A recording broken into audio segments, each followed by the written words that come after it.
wartawan itu meskipun mereka belum memiliki sertifikasi ya, apakah itu Muda, Media Utama, tidak menghalangi tugas dan kerja-kerja jurnalistiknya. Boleh.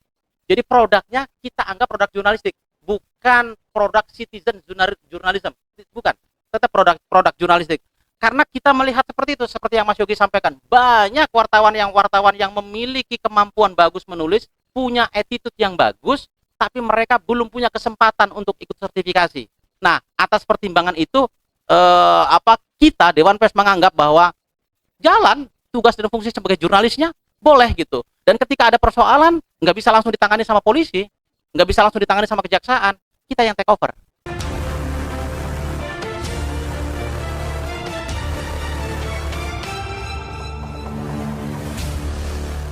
Bentar Bang. Jadi terkait dengan penanganan pengaduan tadi, jadi kenapa belum terverifikasi dan tidak tersertifikasi masih ditangani Dewan Pers? Karena acuannya di dalam undang-undang itu yang disebutkan sebagai perusahaan pers adalah yang memiliki badan hukum. Jadi di undang-undang disebut ini adalah perusahaan pers itu ada yang berbadan hukum, sehingga meskipun media itu belum terverifikasi dan wartawannya juga belum tersertifikasi, sejauh dia memiliki badan hukum maka kita akan tangan. Betul, yang kita tangani tetap harus yang berbadan hukum, dan yang kalau tidak ditangani hanya media-media yang tidak memuat alamat. Jadi sesuai di undang-undang pers, di standar perusahaan pers, dan di standar wartawan dan pedoman perilaku wartawan dan pers profesional Dewan Pers punya, itu media harus mencantumkan alamat. Jadi yang kita tidak bisa tangani hanya media-media yang tidak mencantumkan alamat. Karena itu fungsi kami kan harus berkorespondensi dengan media. Jadi jika medianya tidak memiliki alamat, itu kami tidak bisa menghubungi medianya. Jadi kira-kira hanya itu yang tidak bisa kami tangani.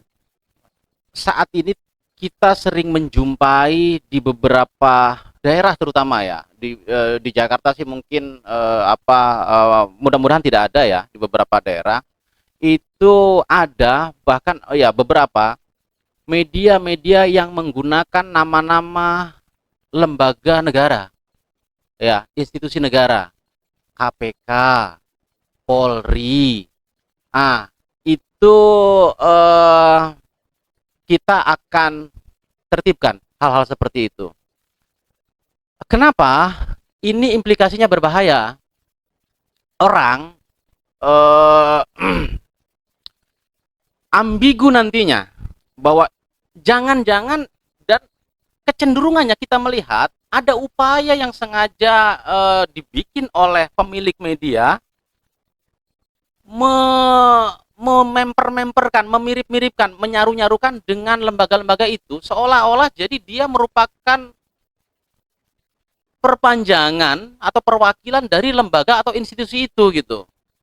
Nah, dan kebanyakan pada saat kita temukan itu kontennya juga rata-rata sorry ya, bernada intimidatif, macam-macam gitu. Nah, itu yang kita lakukan penertiban. Kita tidak boleh melakukan penghentian atau moratorium terhadap tumbuhnya media-media baru. Dulu sempat ada wacana, dibatasi dong. Media ini jangan terlalu banyak, bahaya nih, dibatasin. Karena di beberapa negara maju ada pembatasan itu gitu. Cuman, kalau kita melakukan pembatasan terhadap bertumbuhnya media, ini kan bertentangan dengan asas demokrasi, satu.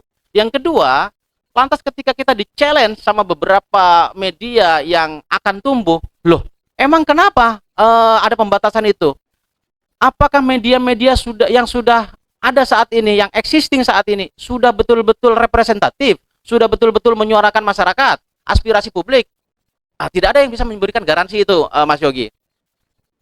Akhirnya, keluarlah jalan tengah. Media silakan bertumbuh, silakan bertumbuh. Tetapi ada batasan pada saat melakukan verifikasi yang kaitannya dengan kerjasama iklan. Itu yang saya pahami, Mas Yogi. Jadi setahu saya seperti itu ya. Setahu saya seperti itu. Nah, lantas, nanti sebelum ke Mas Indria nambahin. Lantas, saya sepakat Mas Yogi. Situasi seperti ini kan media lagi turbulen. Jangankan media-media yang belum begitu besar ya. Media-media yang sudah sangat besar, memiliki cabang di beberapa daerah, Ini saat ini semuanya sudah merasakan turbulensi itu gitu. Sementara online dianggap yang digadang-gadang sebagai the new media ini juga belum bisa mengambil alih peran dari media-media sebelumnya untuk menggantikan. Nah, perlu ada kebijakan atau perlu ada andil dari semua pihak, terutama pemangku kebijakan, apakah itu Dewan Pers, apakah itu pemerintah, agar pemerintah baik pusat maupun daerah, agar media bisa survive, bisa hidup. Nah, cuman kan sampai saat ini coba kalau misalnya kita lihat clear kalau untuk wartawannya Mas Yogi ya, yang jadi perdebatan itu yang media.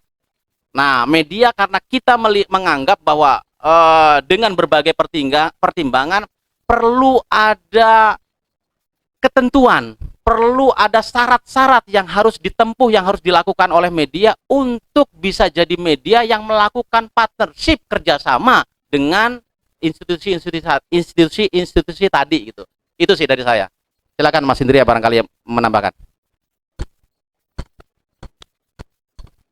Ini hanya menambahkan saja. Jadi sebenarnya pada intinya bahwa kerjasama dengan Pemda, termasuk dalam kerjasama iklan atau apapun bentuknya, itu clue-nya adalah persyaratan ada di tangan oleh Pemda, mutlak ada di Pemda. Artinya apa? Ketika Pemda membuat aturan bahwa media yang bekerjasama dengan dengan media tersebut, dengan Pemda tersebut harus terverifikasi, ya Dewan Pers juga tidak bisa memberikan larangan atau memberikan tambahan karena itu otoritas masing-masing Pemda.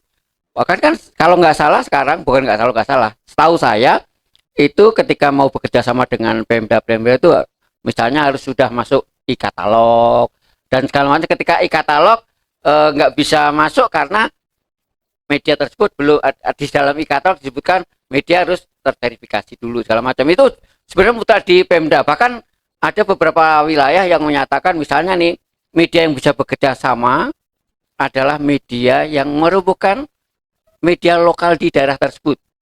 Itu syaratnya benar-benar ditentukan oleh Pemda itu. Dewan Pers memberikan payungnya ya payung yang umum aja. Tadi misalnya disebutkan oleh Pak Jasuli bahwa pers berbadan hukum monggo enggak segala macam. Tetapi ketika sudah berurusan dengan Pemda dalam kerjasama yang lebih detail, ya itu wewenang Pemda masing-masing. Kita juga bisa istilahnya mengatur mereka karena clue-nya adalah monggo.